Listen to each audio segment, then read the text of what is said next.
Krisis deur Elizabeth Eybers. Dis hier wat ons twee skei, jy, hart en ek, albei tot afskeid so onvoorbereid. Die weg was lieflik waarlangs jy gelei het, maar dis verby.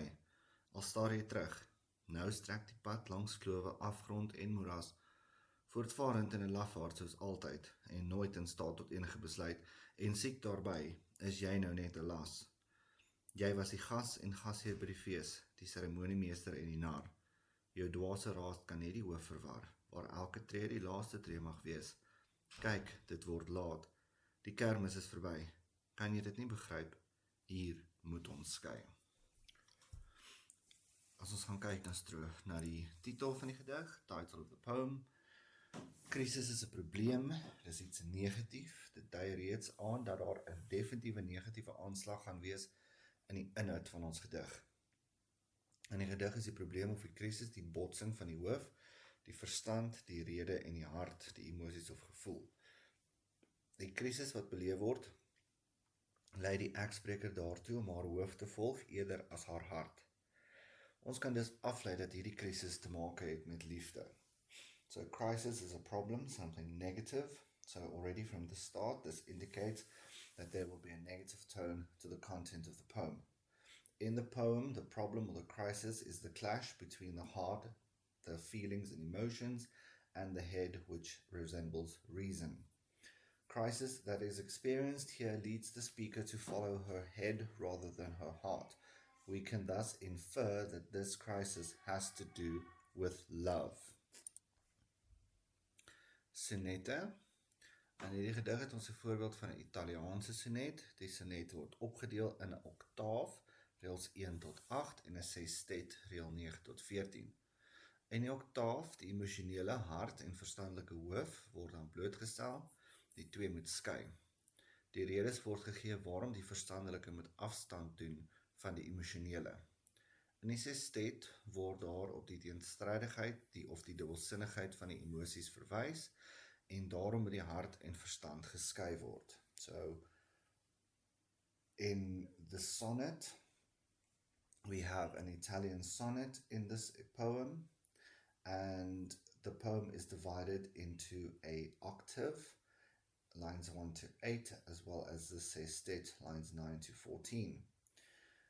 In the octave, the emotional, the heart, and the rational, the head are exposed, and the two will have to part. The reasons are given why the rational must distance itself from the emotional. In the sestet, there is reference to contradiction and ambiguity within the emotions, and therefore the heart and the mind must be separated. In die tradisionele Italiaanse sonnet bestaan ons gedig uit 14 reëls wat verdeel word in 'n oktaaf en 'n sestet. Gewoonlik word die oktaaf in 2 kwatryne verdeel en gewoonlik word die kwatryne in die oktaaf geskei deur middel van die inhoud. Die eerste kwatryn stel ons voor aan die probleem, die tweede kwatryn vererger die probleem en gee meer inligting oor die probleem. Die sestet los dan die probleem in 'n manier op. Die rymskema is gewoonlik omarmde rym ABBA en die oktaaf en CDC in die sestet. In hierdie gedig is daar wel afwykings, veral in die rympatroon. Die gedig bevat omarmde rym ABBA, behalwe in die laaste 2 reëls wat dan paarrym is. Dit kan verwarrend wees met die Engelse sonnet. So the traditional Italian sonnet consists of 14 lines, which is divided into the octave and the sestet. Usually the octave is divided into 2 quatrains. The quatrains are then separated by content. The first quatrain introduces the problem and the second quatrain worsens the problem, or gives more information about it. The sestet then resolves the problem in some way. The rhyme scheme is usually enclosed rhyme, ABBA, and the octave contains CDC.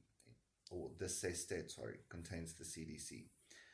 In this poem, there are, however, deviations, especially when looking at the rhyming pattern. The entire poem contains enclosed rhyme, ABBA, except for the last 2 lines, which is a couplet and contains pair rhyme. This gets confusing if compared to an English sonnet. Die tema van die gedig, 'n mens moet eerder met sy rede of logika besluit te neem. Dit theme of the poem is that one should rather make choices with reason or logic rather than emotion. Die stemming van die gedig, the tone of the poem. Die stemming van die gedig is een van onrus en vyhandigheid, woorde wat dit suggereer is onvoorbereid, afgrond, moeras en skei. Die stemming dui op aanvanklike verwarring wat die spreker ervaar met besluite wat sy met haar hart in plaas met haar verstand geneem het. Dan neem die spreker 'n besliste besluit en kies die verstand bo haar emosies. The tone of the poem is one of unrest and hostility, while there are words that suggest this: onvoorbereid, meaning unprepared, afgrond, the abyss, swamp, moeras, en skei, to separate. The tone is initially indicative of confusion because the speaker is experiencing decisions that, or experiencing the results of decisions that she has made with her emotions rather than with her heart, and then the speaker finally makes the decision to separate both heart and logic. Die opsomming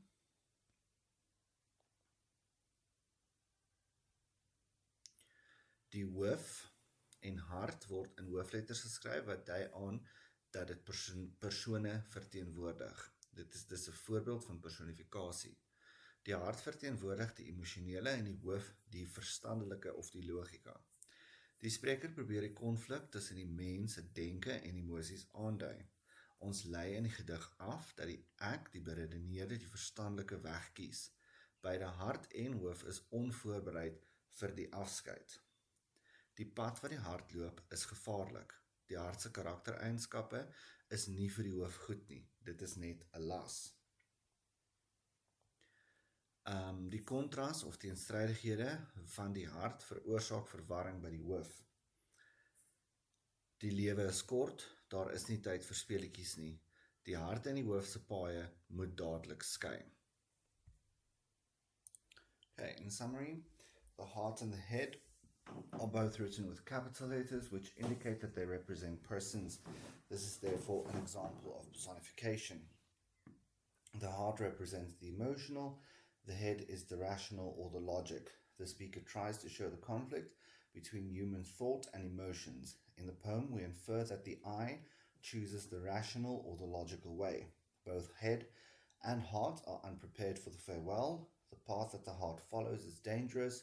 The heart's character traits are not good for the head. It is only a burden. The contrast or contradictions of the heart causes confusion for the head. Life is short, there's no time for games, and the heart and the head must immediately part ways. Dan gaan ons oor na die gedig self en die verskeie strofes. Strofe 1 lees, of die eerste 5 reëls eerder, lees, dis hier waar ons twee skei, jy, hart en ek, albei tot afskeid so onvoorbereid. Die weg was lieflik waarlangs jy gelei het, maar dis verby. Al staar jy terug, nou strek die pad langs klowe, afgrond en moeras. In Engels, it is here that we part, you, heart and I, both so unprepared for farewell. The path was lovely where you once led, but it is over, though you look back. Now the road stretches along ravines, abyss and swamp. Goed, so, as ons kyk na ons eerste nota, die aandagstreep vestig die aandag op dit wat volg, dit verduidelik wie die ons is. So the dash draws the attention to what follows, it explains who the we are. Hart, personifikasie, die hart is geskryf met 'n hoofletter, dit lyk soos iemand se naam, die spreker praat met haar hart, asof dit 'n mens is, iemand van wie sy moet afskeid neem. So the personification here, the heart is written with a capital letter to make it look like someone's name. The speaker speaks to her heart as if it is a person and she must take leave of this person. Die weg was lieflik waar langs jy gelei het, die hart het die spreker in die verlede na mooi plekke gelei. The heart led the speaker to beautiful places. Dan het ons elisie in die woord gelei het, weglating van klanke. Dit moes gewees het gelei het, maar dit is verander om te rym met die woord onvoorbereid. So, elision is the emission of sound or a contraction. The word should have been gelei het, which means led, but was changed to rhyme with the word onvoorbereid, unprepared. Die woord maar is 'n wending. Die gevoel teenoor die hart verander na negatief. So this is a turn or a volta in the poem. It refers towards the turning of the heart to negative instead of positive. Die pad langs klowe, afgrond en moeras. Here we have contrast of teenstelling. Aanvanklik was die pad waar langs die hart gelei het lieflik, maar nou is dit nie meer lekker nie. Dis gevaarlik en onaangenaam. So initially the path that was led by the heart was lovely, but now it is dangerous and unpleasant. Die besluit wat die spreker hier maak is 'n eensydige besluit. Die ek sê hulle moet skei. Die hart het nie 'n sê nie. So the decision made here is one-sided. The I, the ek, says that they must part. The heart has no say in this. Die W-alliterasie bied 'n singerige toon tot die gedig. The W-alliteration provides a lyrical tone to the poem. Die assonansie van die harde y-klank beklemtoon dat die spreker beslis is oor haar besluit. The assonance of the hard A sound emphasizes that the speaker has made a firm decision. Reëls 3, 4 en 5 verskaf dan ook die redes waarom die spreker besluit het om hierdie skeiding te maak. So lines 3, 4 and 5 provides the reasons why the speaker has decided to make this separation. Voortvarend en 'n lafaard soos altyd en nooit in staat tot enige besluit en siek daarby is jy nou net 'n las. So in this stanza, or this 3 lines, in English, impulsive and a coward as always, and never able to make any decision, and sick besides, leave you now just a burden. Reël 6, 7 en 8 verskaf die redes waarom die besluit deur die spreker gemaak is om te skei. So lines 6, 7 and 8 provides further reasons why the speaker has decided to separate. Die enjambement in reël 6 en 7 veroorsaak 'n vinnige tempo en dit dra by tot die idee van die ongelukkige ek. So the enjambment in lines 6 and 7 creates a fast tempo which contributes to the idea of an unhappy I. Die dinge wat die hart voor aangekla word, lei die ek op gevaarlike plekke, is voorvarend of impulsief en onwys. 'n lafaard kan nie besluite neem nie, het 'n las geword omdat hy hartseer is. So the things that the heart is being accused of, it leads the I or the ek into dangerous places. It is impulsive or unwise. It is a coward. It cannot make decisions. It has become a burden because it is sad. Dan, die siek dui op hartseer. The sick indicates sadness. En the en is 'n voorbeeld van polysyndeton, wat die herhaling is van voegwoorde in 'n gedig om iets te beklemtoon. So the en is polysyndeton, which is the repetition of conjunctions in a poem in order to emphasize certain aspects. Die polysyndeton in hierdie gedeelte beklemtoon dan die verskeie dinge wat gelei het tot die besluit om te skei. So the polysyndeton emphasizes the many things that led to the decision for the heart and the head to separate. Jy was die gasheer by die fees. Jy was die gas en die gasheer by die fees, die seremoniemeester en die nar. Jou dwaase raad kan net die hoof verwar waar elke tree die laaste tree mag wees. You were the guest and the host of the feast, the master of ceremonies and the clown. The foolish advice can only confuse the heart, where every step may be the last step. So, die hart se optrede was onvoorspelbaar. Hy was by gas en gasheer, seremoniemeester en nar. Al hierdie verteenwoordig emosies. Die gas is afhanklik, die gasheer die beskermer, die seremoniemeester ernstig, die nar grappig of kinderagtig. So the heart's behavior was unpredictable because he was both guest and host, master of ceremonies and clown. All of these represent emotions. The guest is dependent, the host the protector, the master of ceremonies is serious whilst the clown is playful and childish. Gas en gasheer, alliterasie van die G-klank, die harde geluid, kan dui op die krapperigheid tussen die hart en die hoof. So the alliteration of the G sound, the sound is, or this harsh sound can indicate the issues that are seen between the heart and the head. Die woord hoof, again personifikasie, verwys na die verstand of logiese denke.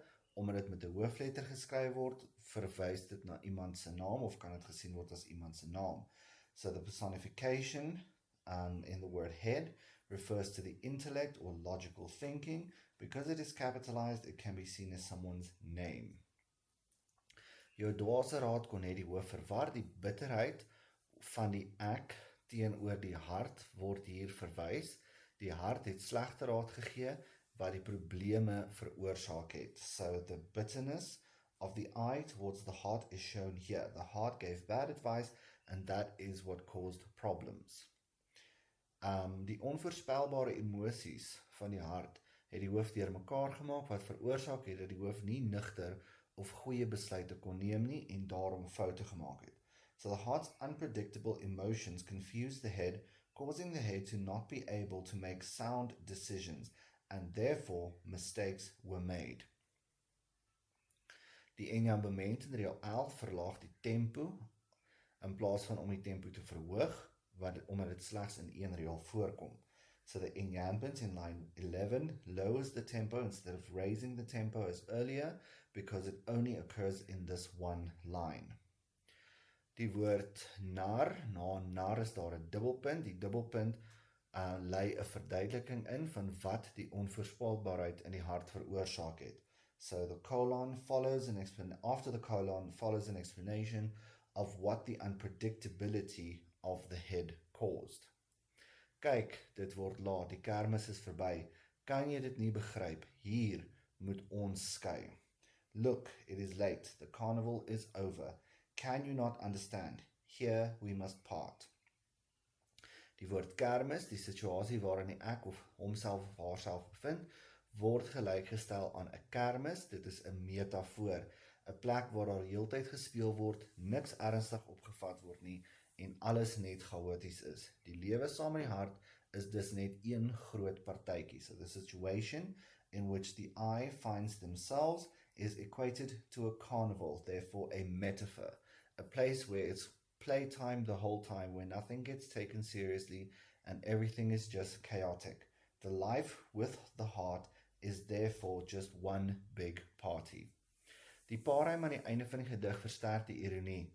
Al wil die ek, die hart en die hoof skei, kan die een nie sonder die ander oorleef nie. Hulle is gedoem om altyd saam te leef. The couplet at the end of the poem strengthens the irony of the poem. Although the eye wants the heart and the head to part, one cannot live without the other, and therefore are doomed to live together forever. Kan jy dit nie begryp, is 'n retoriese vraag. Dit versterk die gevoel van teensinnigheid of reluctance. Daar is twyfeling oor die besluit wat die hart of wat geneem word. So the rhetorical question strengthens the feeling of reluctance. There is doubt about the decision that is being made. Any questions? Feel free to ask. You know where to find me.